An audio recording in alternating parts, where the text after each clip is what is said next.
Well, hello everyone to this wonderful hour-long webinar.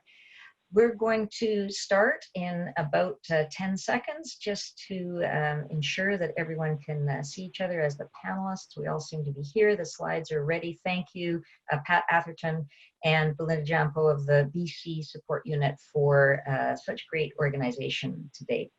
My name is Lisa Ridgway. I'm a patient partner with the BC Support Unit, and our webinar today is Patient Partners as Peer Reviewers, Getting Started.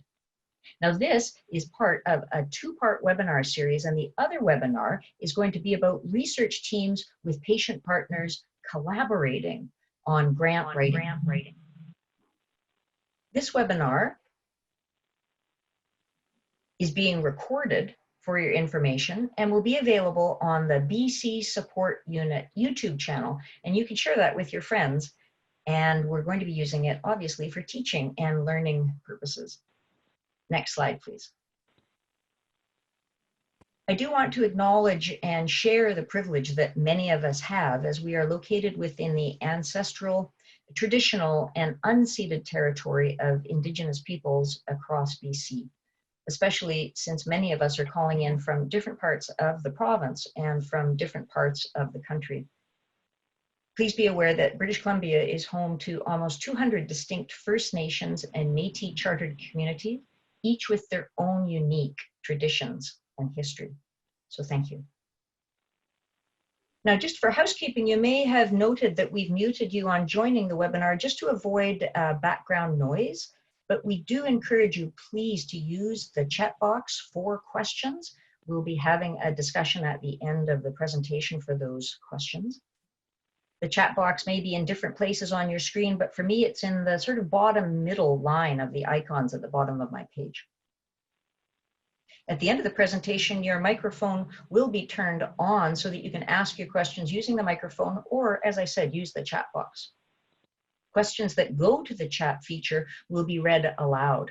And we'll use your questions to put together an FAQ, a frequently asked questions section of the webpage devoted to this topic. Now, we had hoped to include a healthcare provider in today's panel, but due to the pandemic, of course, this wasn't possible. And I'm just going to take the opportunity to shout out to all of our healthcare provider colleagues for the excellent job you're doing in British Columbia. Now, as a last housekeeping matter, I'd like to say to participants that a webinar is going to be developed to explore Indigenous ways of knowing and peer and community research as they relate to our topic today. So please keep an eye on the BC Support Unit's newsletter for an announcement. Next slide, please.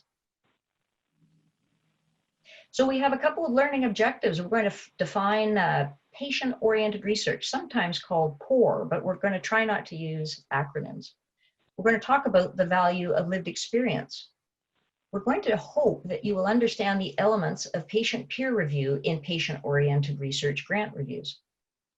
We want to ensure that you understand how to work collaboratively to participate in patient peer review in POR research grant proposals. Oops, I meant patient-oriented research. And at the last thing, our learning objective is that you connect with a community of patient partner mentors and professionals who can provide more information. Next slide, please. I want to welcome our distinguished panel, and I'd like each of them, please, to give us a little brief introduction to who you are. Kent, could you please introduce yourself? Thank you, Lisa. I'm happy to do so. And I'd like to give a special shout out and a thank you to our friends, fans, and the diligent diehards that have chosen to spend their Pacific time lunch hours with us today. And I hope that we will have some new learners in the crowd as well. As many of you may already know, I am a patient by virtue of my lived experience with congenital cerebral palsy and pediatric asthma. But my early interactions with the health system, I like to say, taught me a lot more by demonstration than by declaration about what really was patient-centered care, long before anyone I ever heard from was using that specific term. And all that good stuff was my initial inspiration to really put healthcare at the center of much of my professional life, too. beginning with practical training in paramedicine as a teenager, and then leading into health specialty communications, journalism, and publishing.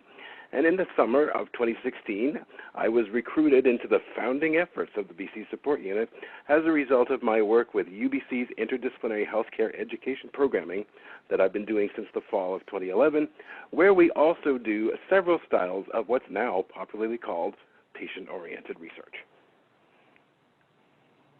Thanks very much, Kent. I'd like to hear your voice more often. You have a beautiful radio webinar voice. So, my training has served me well then. It has. Thank you. Ruth, could you please introduce yourself? Hi there, my name is Ruth Laverne. I'm a researcher based at Simon Fraser University, and I mostly study primary care, so health services from family doctors or nurse practitioners for day-to-day needs. So I work with administrative data from the health system, but collaborate closely with patients in that work, especially with the BC Primary Healthcare Research Network Patient Advisory, which is how I met the Delta Tone Kent. So really delighted to talk from the perspective of a researcher and someone who'd be submitting grants for review for this webinar. That's me. Thanks. Oh, thanks very much. That's great. You're a valuable piece of this puzzle that is called patient-oriented research. Marilyn, may I ask you please to introduce yourself? Thank you, and hello everyone. I would like to say, first of all, I'm shout out, as Kent has done, to our healthcare partners right now during COVID. God bless you all, and thank you, because I'm a senior in that critical patient group, so I'm just so happy to be healthy at this point. My journey into being a patient partner really came first with interprovincial research. I was involved, asked to join a team right at the start. I also was involved with a provincial study, and that study actually surveyed physicians and caregivers and patients on what they felt were priorities for research in British Columbia, 3 of the 5 which were adopted. I also have an ability to listen and to collaborate, and I think that's so important in this volunteer work. And I feel that as patients, we really bring a different perspective and approach to this work, and we really help to bring a broader perspective to research and to the funding and to the granting of the proposals. Thank you, Lisa. Well, thank you, Marilyn. And you drove a long way yesterday to get to a better internet set. So I'm very happy that you could join us today. And Annie, could you please introduce yourself? Yeah, my name is Annie Richtera. I'm a patient partner, live in Vernon. For me, healthcare and health research was always an integral part of my professional as well as of my personal life. As a former pediatric nurse practitioner, I was involved in clinical research and bone marrow transplants. And as a health science educator, I still use research and research findings in my teaching. My lived experience is I live with blood cancer, and I deal with the chronic pain syndrome after a sports injury. I got around 5 years ago, I got recruited as a patient partner and invited to become the co-instructor to roll out the pilot program for the strategy for patient-oriented research for the Canadian Institute for Health Research. And sport just made sense. So since then, I got involved in many different assignments and work groups. I'm a member of the Provincial Patient Council as well as the Advisory Council for the BC Support Group, and actively involved in research project as well as in review panels. Thank you. That's great, Annie. Thank you. And you might just want to speak a little bit louder as we're presenting, because you were just fading a little bit out at the end there. Well, thank you, panelists, for joining us today. And I wonder if we could have the next slide. And I wonder, Kent, if you could please share an overview of what's going to happen today. Yes, absolutely. Just to build a little bit on the slide information that's there. As it says, grant proposals are prepared by multidisciplinary research teams. But what does it really mean to be a multidisciplinary research team?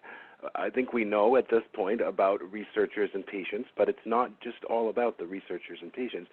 Best practice multidisciplinary or interdisciplinary research teams are also often composed of clinician partners and healthcare system decision-maker partners. Additionally, proposal review is a competitive process with only so many dollars available, so only some proposals will be funded. As a reviewer, something that I'm looking for is research teams that are not just prepared to tell me their story, but also to sell me their story about why their initiative, their aspiration is worthier than the competition might be.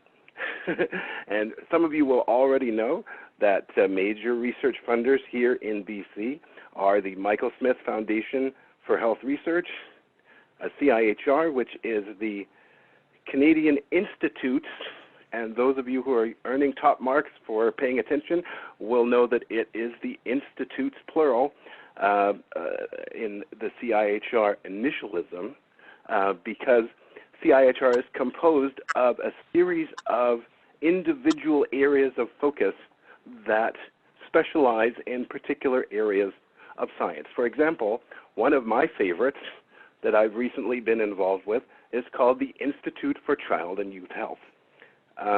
Most of you will also know that the BC Support Unit essentially functions as kind of like the provincial office of CIHR and works closely with Michael Smith in providing some research funding. Thanks, Kent. That's a great overview. And I'd like to say that we're going to talk about some theory and some practice today. And it's all built from the real life experiences of our panel members. So thank you, Kent. We're going to talk in terms of three kinds of time or three times of time. The first is before the grant review. The after the grant review will come last, but the middle part is really important during the grant review. So obviously, if I get caught up on jargons or acronym, I would love people to shout out during the chat so that we can explain ourselves. And we'll try and avoid saying POR and CIHR. So now I'm going to pose a series of questions to our panelists, and each panelist will respond, and then hopefully panelists will respond to each other. So the next slide, please. This section is going to be, as I said, before the grant review. So Annie, I'm going to ask you to kick it off with the all-important question: what is patient-oriented research? As Kent mentioned, so we're looking at multidisciplinary teams and stakeholders, he mentioned them. So patient-oriented research is health research that is conducted within this partnership, with true partnership with and by the different stakeholders, like the researchers, the patients and the public, healthcare professionals, and healthcare decision makers. So important is that the patient and the public are meaningfully and actively involved throughout the cycle of the research project, and this must be reflected in the budget. Patient-oriented research prioritizes questions who matter to and outcomes that matter to the public and the patients. And the aim is to improve the healthcare system, the delivery, and the practice of the system. Thank you, Annie. You're looking at this from two ways. You're looking at it from a person who provides healthcare as well as one who has received one. It's great to have that sort of bifocal lens. Marilyn, can I ask you, please, it sounds like a simple question, but what is a patient and what is lived experience? Thank you, Lisa. I actually really had to think about this one because who is a patient? Initially, I think we feel that I'm someone that gets the advice of a physician. maybe be a medical procedure that they go through, or maybe even if they take medications. Basically, I think a lot of people feel, well, what about if you're just registered with a physician? I am then a patient. But really, even when you are healthy, we are part of that patient experience. It may possibly be a caregiver, but basically all of us over our lifetime will have some kind of experience as a patient. Thank you, Marilyn, for that very good overview. Ruth, thank you for being so patient as we ask the other questions. Can you please tell us from your point of view, what are conflicts of interest in a grant review, and how do we manage them? Sure. So if, as a patient participant, you're part of a grant review process, one of the first tasks that's going to come your way is likely to be around conflict of interest. And this can seem kind of scary as the first thing you do, just declare your conflicts of interest. But you might receive a message from the funding agency asking you to go through the applications and assess whether there's a conflict of interest. And all that means is that there could be some conflict between your duties as a reviewer for that review process and other private, professional, or in some case, business interests that you could have. And this is really central to us having confidence in review processes. And so this can also, we want to be attentive to not just real conflicts of interest, but also the perception or potential for conflict of interest. So as a researcher, this would often include stating if I've been a supervisor or a trainee of someone submitting an application, so I'm sort of personally invested in their career, if I've collaborated with or published or shared findings with an applicant, or if I plan to do that soon, or really if I would receive any other personal or professional benefit from a specific application being funded. And some of these might be apply as patient members of a review panel, but really a conflict of interest could include any reason that you feel like you can't provide an impartial review. So if you have a relative or close friend who's part of the team, if you have personal or scientific differences with an applicant, that could absolutely apply.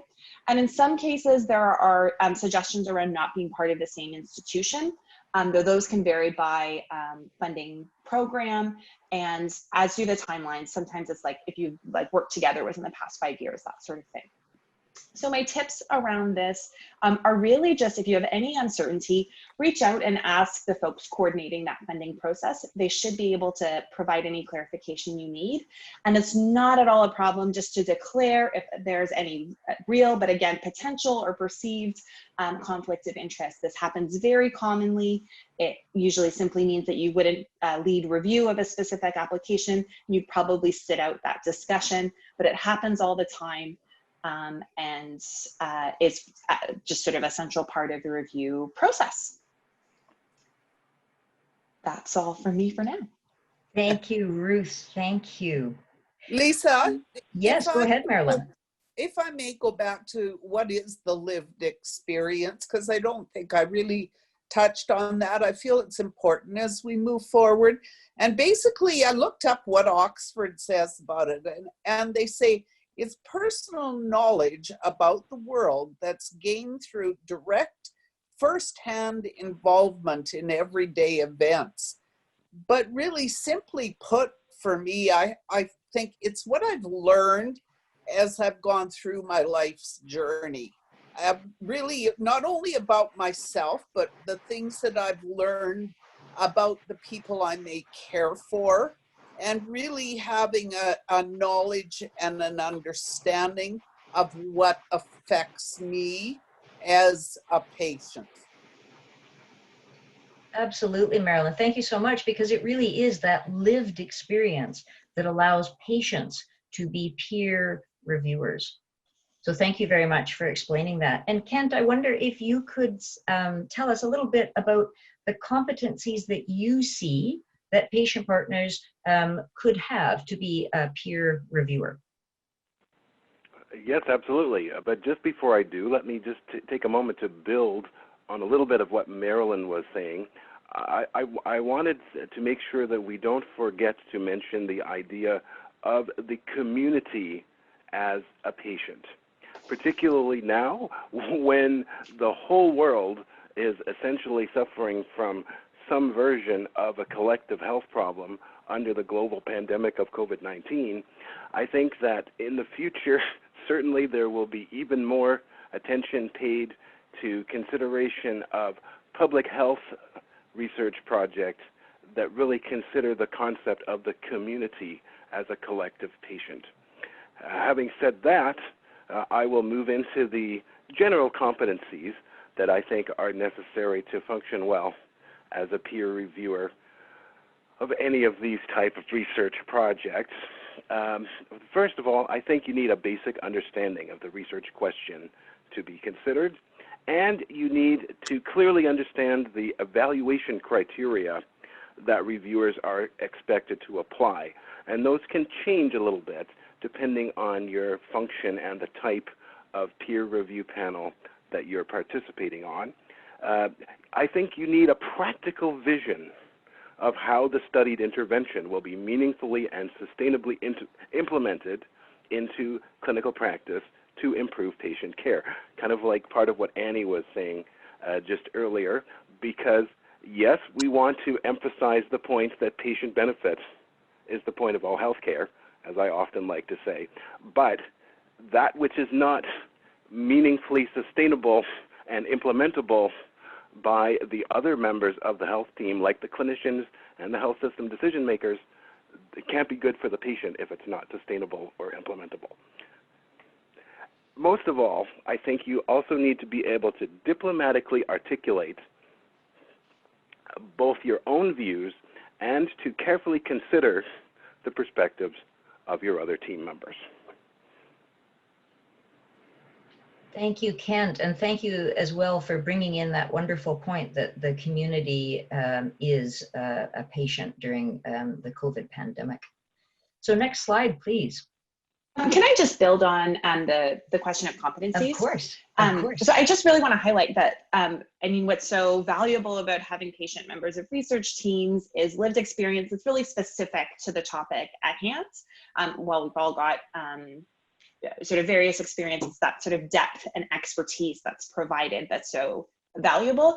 And so I think the same thing really applies to peer review, especially if you've participated as a peer review on research teams. You're in a really great position to judge whether plans for patient engagement make sense, whether it's been well thought out, whether there are points that are missing, that's sort of valuable personal lived experience that would bear on the review process. But I also just want to highlight that it's completely normal for you not to have expertise on all aspects of a grant proposal, that it's really common that I would say that, you know, I can comment on the methods, but I don't really know the topic area, or I can comment on the topic area, but I'm not familiar with this approach. And it's totally reasonable to just be upfront with where you feel like you can offer great feedback and where you're sort of less inclined to pass a judgment.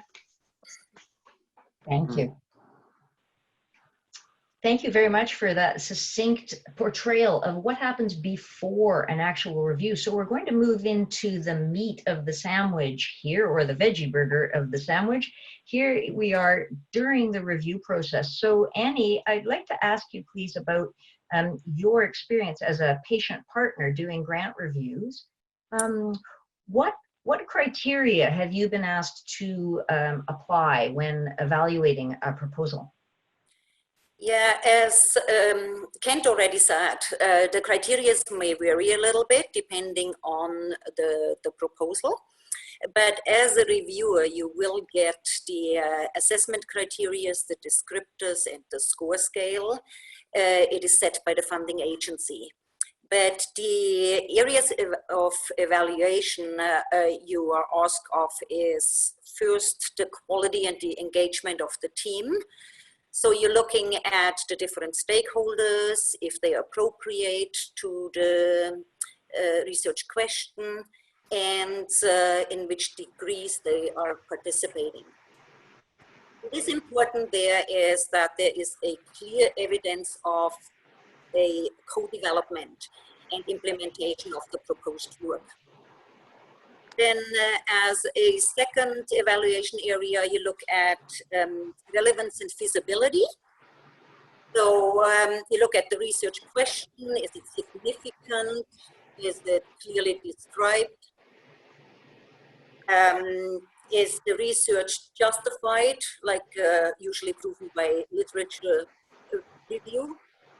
And what is important is that there is a work plan attached, what is reasonable and achievable, as well as the work plan has to be supported by an appropriate budget.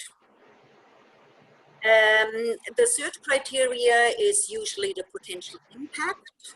So we're looking at long-term impact on the healthcare system itself, but overall also on the health of the people.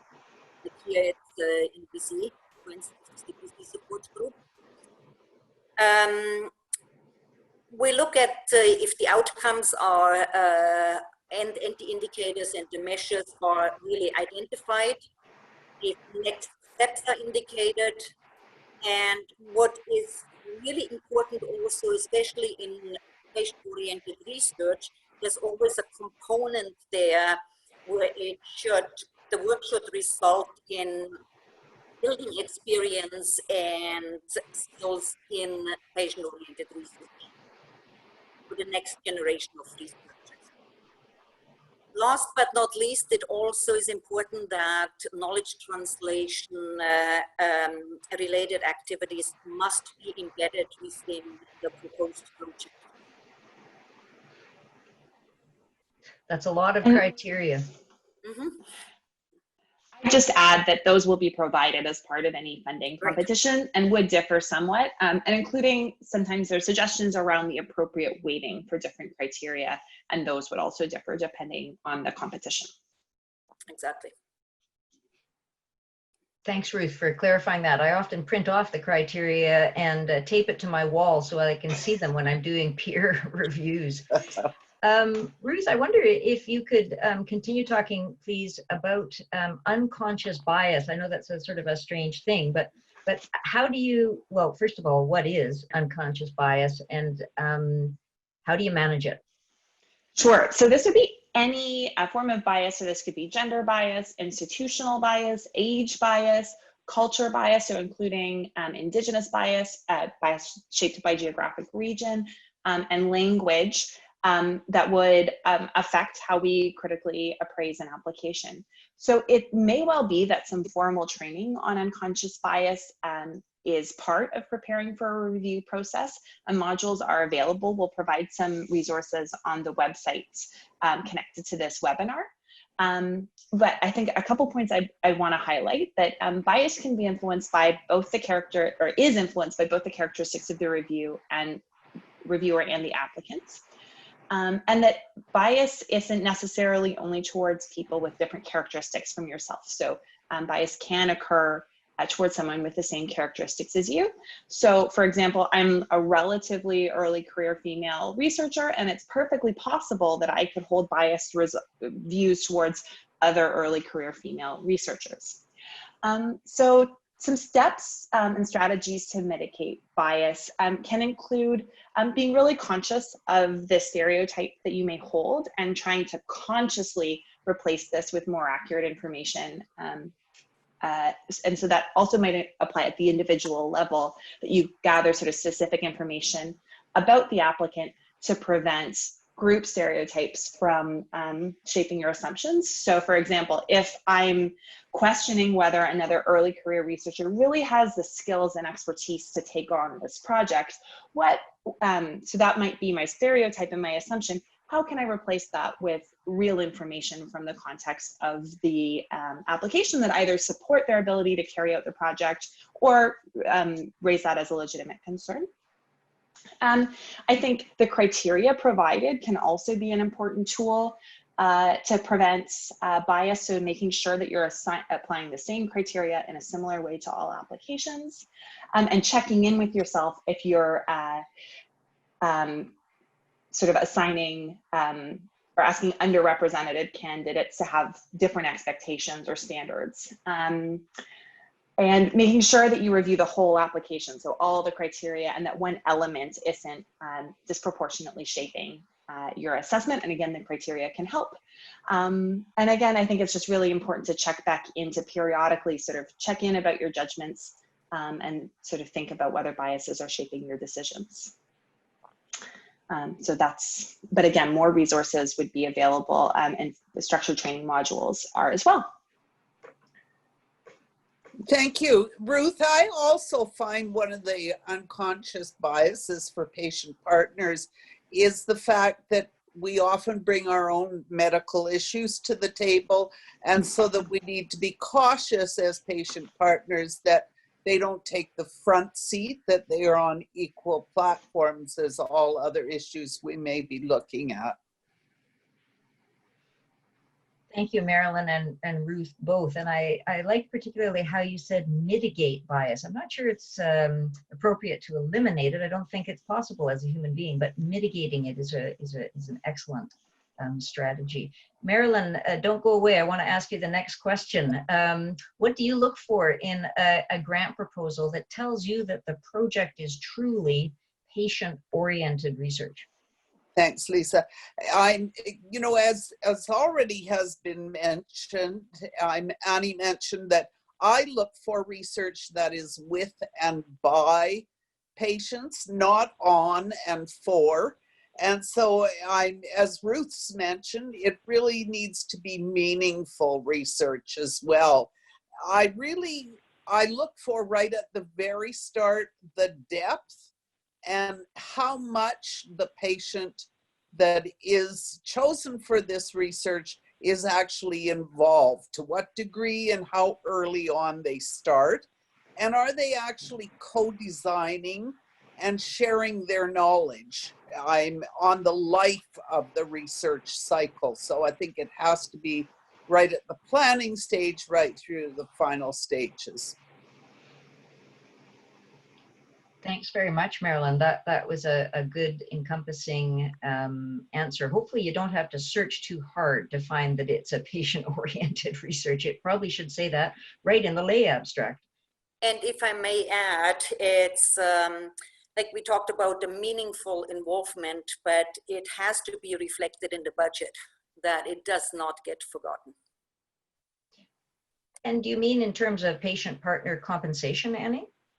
There has to be funds available for the patient partner to actively participate, especially also at the end and with the knowledge translation. That means like presenting the findings, going to conferences, symposiums, etc.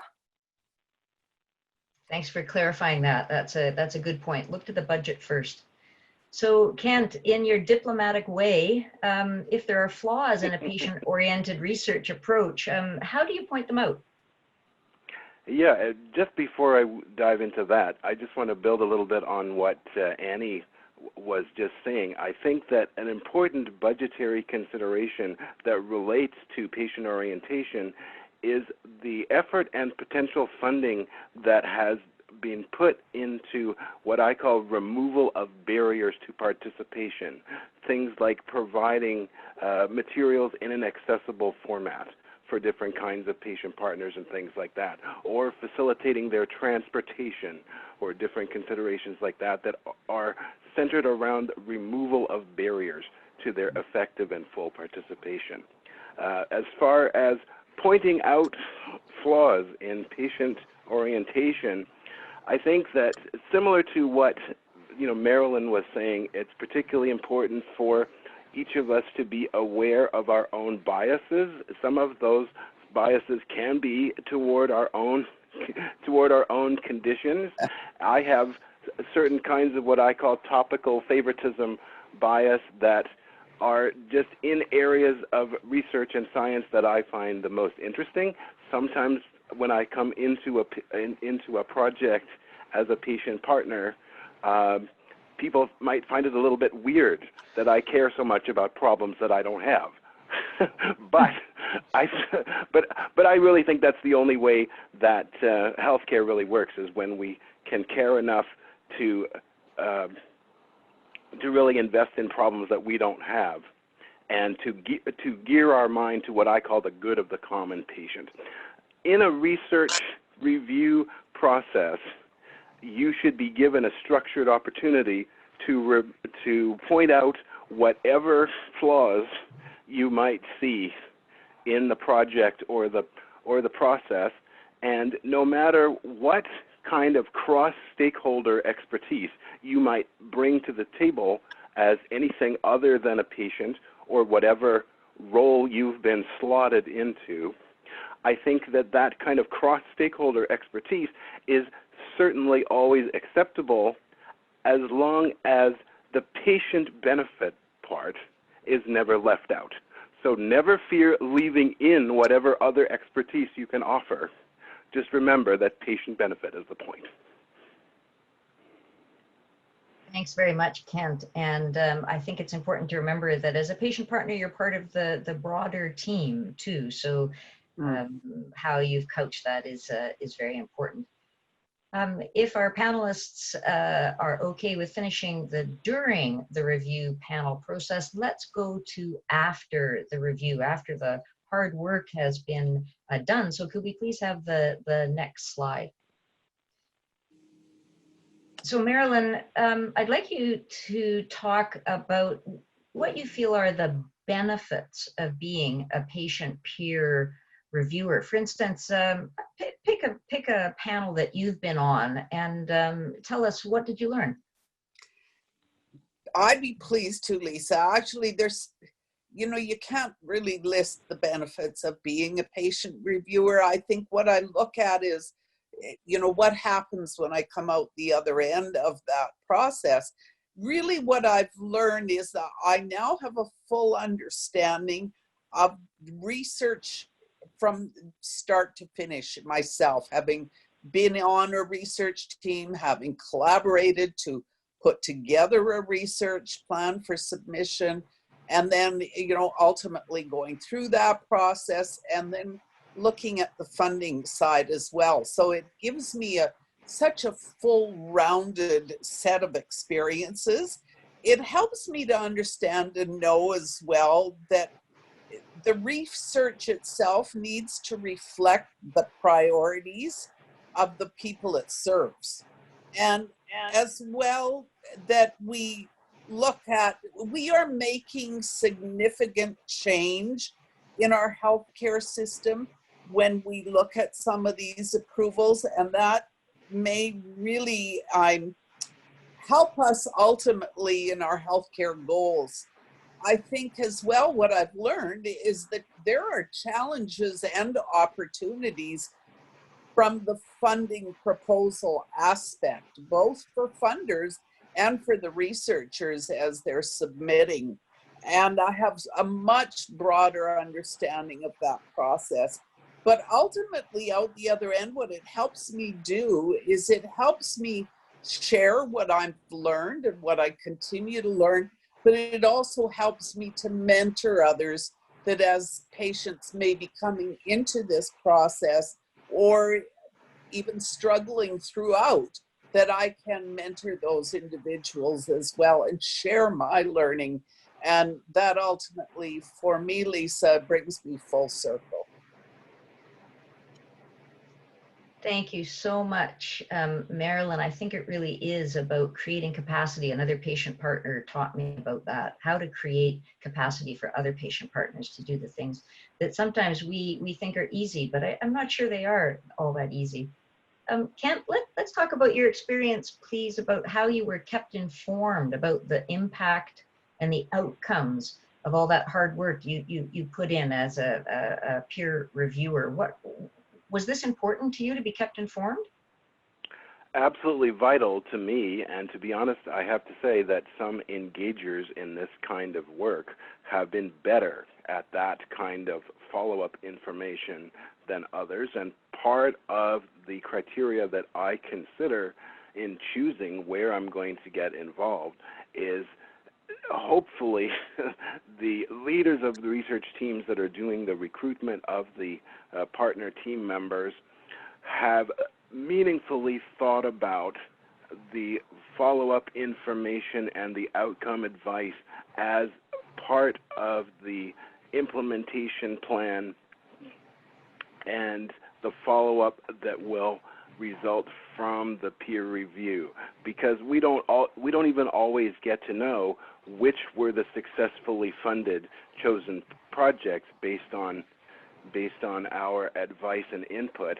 But I do think that that kind of outcome and impact is so important to keep measured and to stay informed as a part of not only showing gratitude to the research team members or the reviewers, but also just to keep us motivated toward the benefit of doing this type of work at all. Yeah, and Kent, if I can add, really, I think for the patient, what you realize is that your voice really does count and that you can do this. Absolutely, and I think it's so important to emphasize that as much as patient involvement in this kind of work might be a relatively new phenomenon, the reality is that no one on the research team goes into a particular endeavor knowing everything valuable that there is to know about that endeavor. Some of the teachers who most effectively taught me how to teach have said that the best teachers are continual learners. And I think that that applies to every member of a research team and every member of a peer review panel as well. Thank you, Kent. I think everybody brings their own unique lens and a perspective to the team. So Ruth, you know this next question is for you because it talks about the researchers. Let's talk about how you frame the benefits of having a patient partner on that peer review panel to the researcher. Sure. So first I want to just provide a little bit of context that oftentimes there are a lot of applications for competitions, and it might only be 1 in 10 that get funded. So there's a lot of time that's spent preparing applications and hopefully submitting them, but it's all never a sure thing. So it can feel like a lot of time for applications that don't go anywhere. And so what's really valuable is when the peer review process helps improve the research and helps drive it forward. So whether your application is successful or not, receiving really thoughtful and constructive review or feedback that sort of makes it worthwhile and helps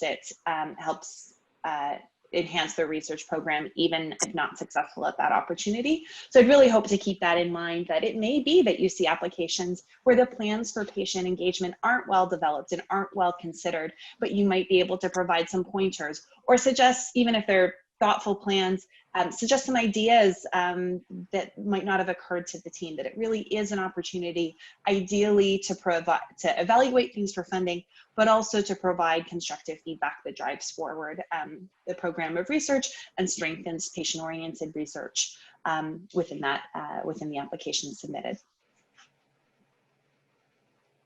Thank you, Ruth. I like your description of the whole thing being a learning process for not only the people that are reviewing, but for the team itself as they learn the tenets of, for instance, patient-oriented research.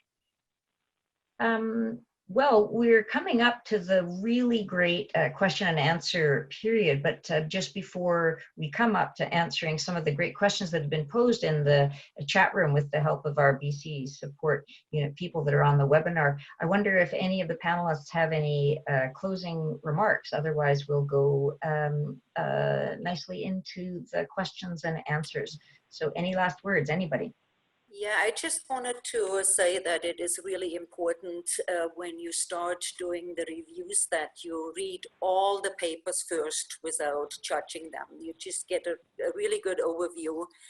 And then with the second reading, kind of decide, take highlighters and the pluses, the positive and the negative.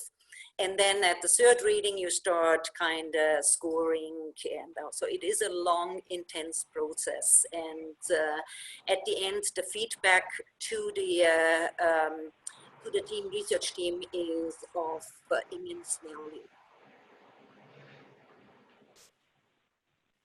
Thank you, Annie. And I think to add what Annie said is don't be afraid of this process if you're a patient. That sometimes this sounds daunting, it may feel daunting, but step out of your comfort box. You will learn, you will network. There are endless opportunities and things, and you have a voice.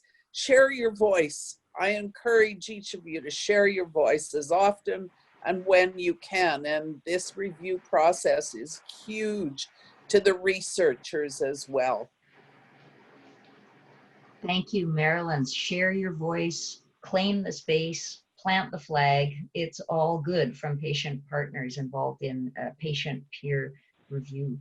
So I wonder if with the help of Pat Atherton and Belinda, we can address some of the questions, because I think this is a really important part of the discussion. There are people waiting to hear about what we think about how to recruit patients, and I think a little discussion about bias is warranted.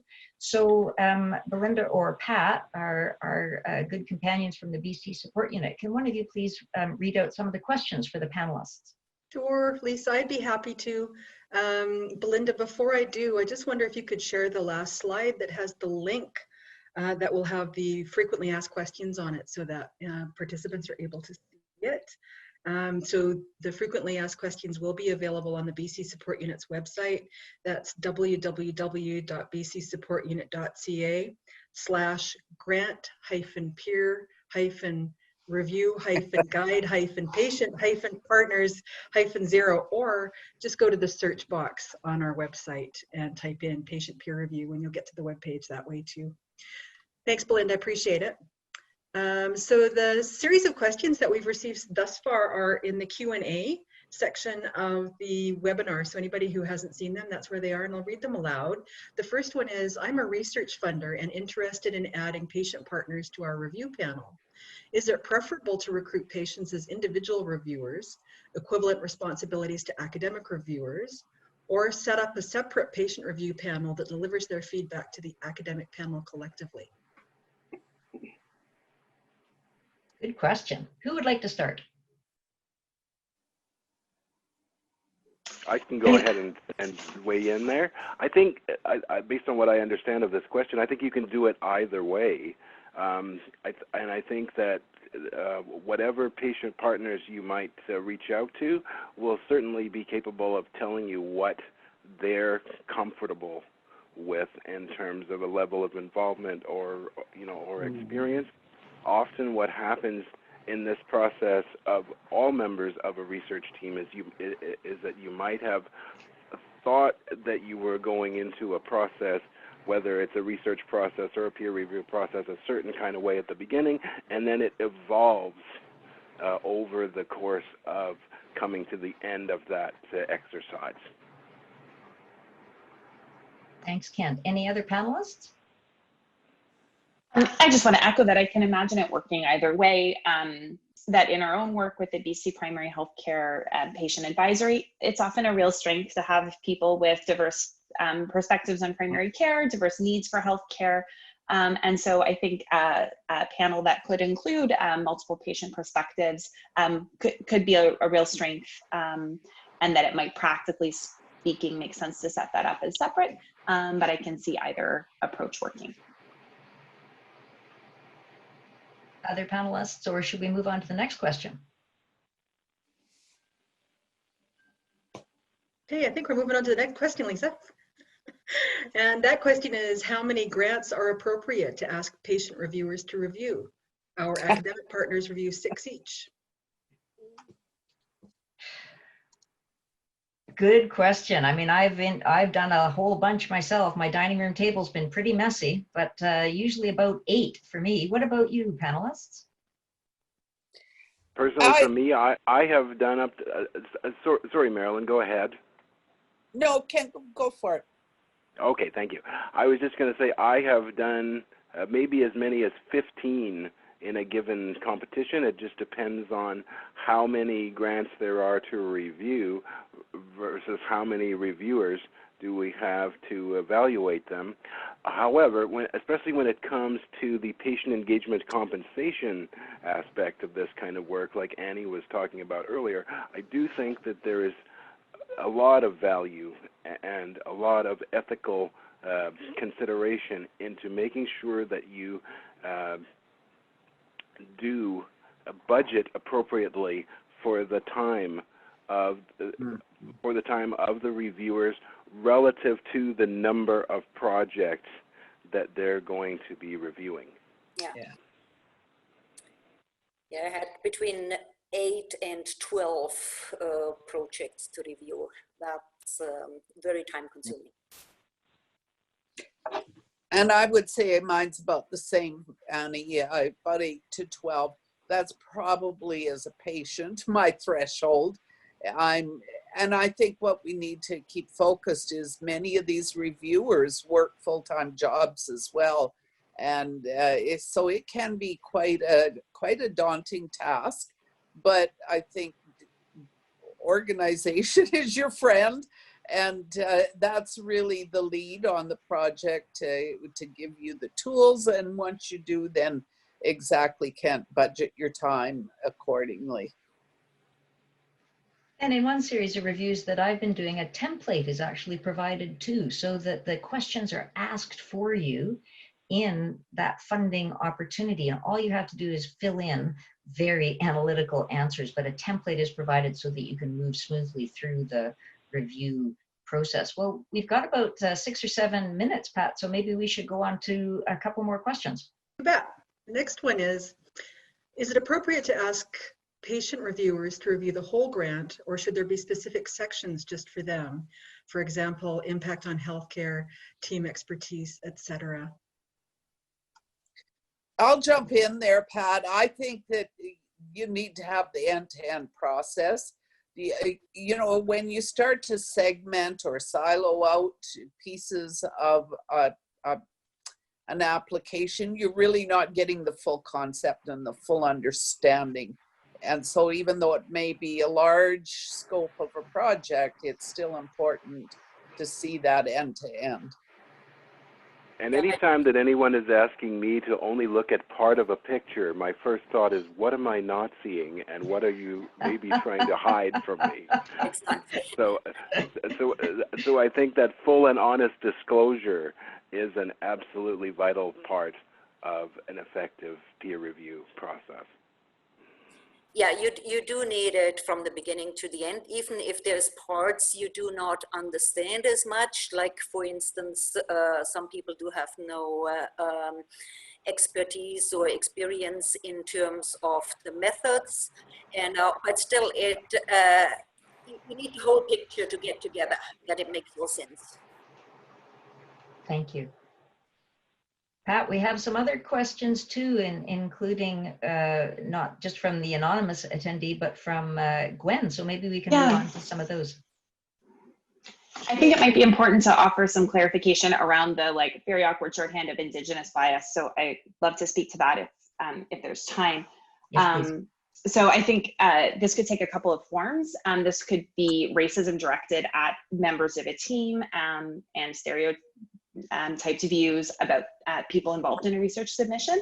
This could also take the form of undervaluing Indigenous methodologies for research, I think in a quite insidious way of applying a different standard to projects that propose Indigenous methodologies. So it could take a couple different forms, both directed at team members and directed at approaches. So I think it's important to be conscious of both those forms. Thank you for that. Would any of the other panelists like to talk about unconscious bias more, or should we move on to the next question? Okay, Pat. Next question. Okay, can patient reviewers be asked to review grants that are not specifically patient-oriented research focused? For example, where POR is not a requirement for successful funding. Sorry, I used POR. Thanks, Pat. Panelists. I think a case can be made that all research should eventually aspire to be patient-oriented research, but maybe what this questioner means is, can patients be involved in research that is more basic, maybe what we call bench science? And I would say yes, absolutely, and not just because I am someone who is interested in all aspects of that sort of thing, but I think that even if you are at a type or a stage of research that only informs, for now, the next stage of research, patient benefit should always be the eventual goal in the very end. And Kent, to add to that, I really feel that as a patient partner, I get, my demands are many. And so I think that for myself personally, if I were asked to review something that was non-patient oriented, I likely would decline, because I would rather personally spend my time on patient-oriented work that is going to benefit my healthcare system. But also, I think that for me, I would probably welcome the challenge to introduce opportunities for patient orientation where a given research team might not have realized that they can exist. yeah, I was just going to say that, Kent, because that actually may be a good introduction to the researchers, the value of having patients involved.